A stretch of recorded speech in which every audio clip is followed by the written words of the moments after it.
Everybody, this is Gojo, and I'm bringing you guys the next part of what Goku was born with the Destroyer Key. Now, Goku had been focused on his training on Earth, while Beerus was training with Whis by the time he comes to Earth. Eventually, Beerus would have come to Earth, being much more prepared, and eventually able to also grasp on Ultra Instinct, just like Goku. Of course, Beerus will still challenge Goku, knowing that he is the mortal with his Destroyer Key.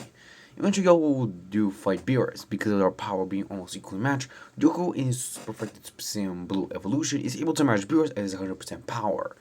Of course, Beerus is pretty interested by Goku's power, and eventually Beerus has to use even more of his power as he uses Ultra Instinct. Goku uses Calcul times 20 to try and keep up with Beerus, and it actually works. Beerus is even surprised at how Goku is able to keep up with him, even though he's an Ultra Instinct. Eventually, Goku is actually pushed by Beerus to using his own Ultra Instinct Omen, but being surrounded by a purple aura instead of the original blue one that is supposed to surround him. With this aura, Goku is easily able to overpower Beerus, if not even became much stronger than him. Because of Goku having the power of an angel and a destroyer within him, because the technique of an angel and a power destroyer, Goku easily able to defeat Beerus by using his power. He will not erase Beerus, but he will do defeat him, knowing that he was not a bad guy because of Whis.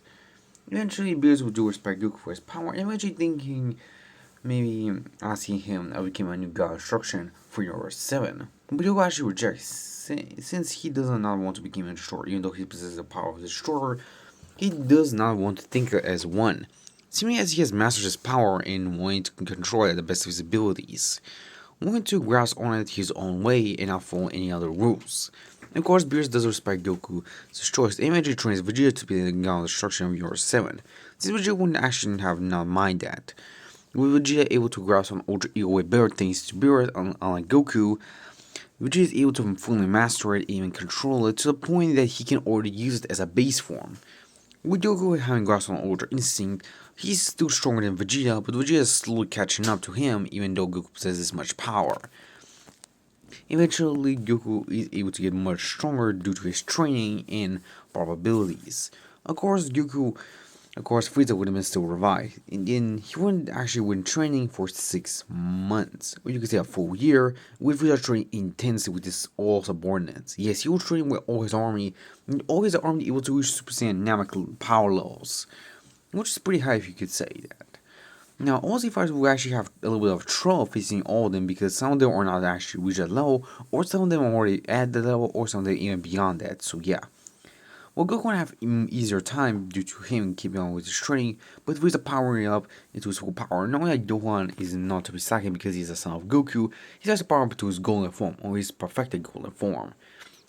With this, Frieza is easily able to match Gohan in his blue evolution. Even when Gohan uses Ultra Instinct Omen, he's still no match to Frieza, even in his golden form.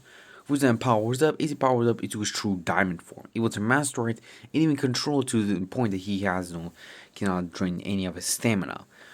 With Frieza being incredibly powerful and strong, he can practically defeat Gohan at ease. But Goku appears just in a nick of time, stopping Frieza from the attack.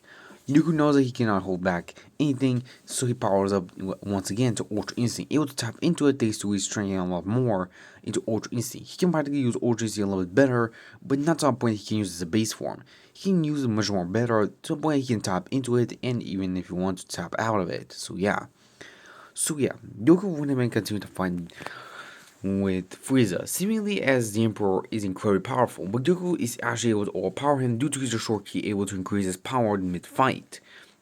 With this, Goku is easily able to defeat Frieza and eventually erase him. Of course, not wanting to spare Frieza, Goku just fully erase him, not allowing the Emperor to live, knowing what he's gonna do in the future. So yeah, while Vegeta would of course probably enjoy seeing Goku defeating Frieza once again. He won't defeat Frieza by himself, but he knows that Goku was incredibly strong, and if Frieza pushed him to use Ultra Instinct, it means that he's much more powerful than before. With Goku, of course, done with Frieza, he decides to tell his son to continue on with his training and to never back down from it. With Gohan, of course, nodding as he continues his training. Eventually, Gohan is thus able to access Master Ultra Instinct and even control it to a point, just like Goku from the Moro arc. While Goku can already use Ultra Instinct as a base form, just like he did in the Moro arc, he can practically utilize it with perfect efficiency and have no drawback to it. With this, of course, we just incredibly proud like Goku, Goku knows that at the one point he'll become a powerful person that will push him beyond his limits. He just knows that. And the news of Goku defeating Beerus will spread out throughout all the universes, with all universes knowing about Goku defeating his own destroyer by himself. Also possessing the power of a destroyer as well, the destroyer key, which Zanzo would have heard about and eventually also seen as Goku would actually face off against Hit in the Universe 6 vs. Universe 7 tournament. Most of the Z-Fighters are actually stronger than the original canon, and Gohan actually now have skipped the battle. Of course, Gohan will still have to struggle against Hit, because Universe actually would have learned about how powerful Universe 7 is. Even Champa will decide to train a little bit of his fighters just 1 year so they can be prepared, meaning that this is actually a lot stronger than before. While Gohan has much more better grasp on Ultra Instinct just like Goku did in More Arc, this also possesses Ultra Instinct because of those able to train a little bit with him. Hit cannot access Master Ultra Instinct, but he can access Ultra Instinct Element, which practically allows Hit to practically use Ultra Instinct Element to move way faster in his time skip, which he's able to actually do with that to go on and increase his time skip a lot more. Goku then face off against Hit, he'll power up into his same Blue Evolution Destroyer and eventually face off against Hit. With Goku's power being millions of times higher than Gohan, Goku was easy able to defeat Hit. Eventually, Zanzo would have been irritated how immortal is using the power of the Destroyer God to do what he wants. Zanzo thinks of stealing Goku's body and wanting to do it. If you guys are wondering, this will actually be an alternative timeline of Goku with Destroyer Key. So most likely that Zanzo would have steal that body. So yeah. This yeah. Now if you're wondering, the future timeline is still the same, meaning that Goku Black does go to a future as well. And guys, this is the end of this part. Make sure to like, subscribe, check out my channel, and never miss a new video when it comes out. See you next time.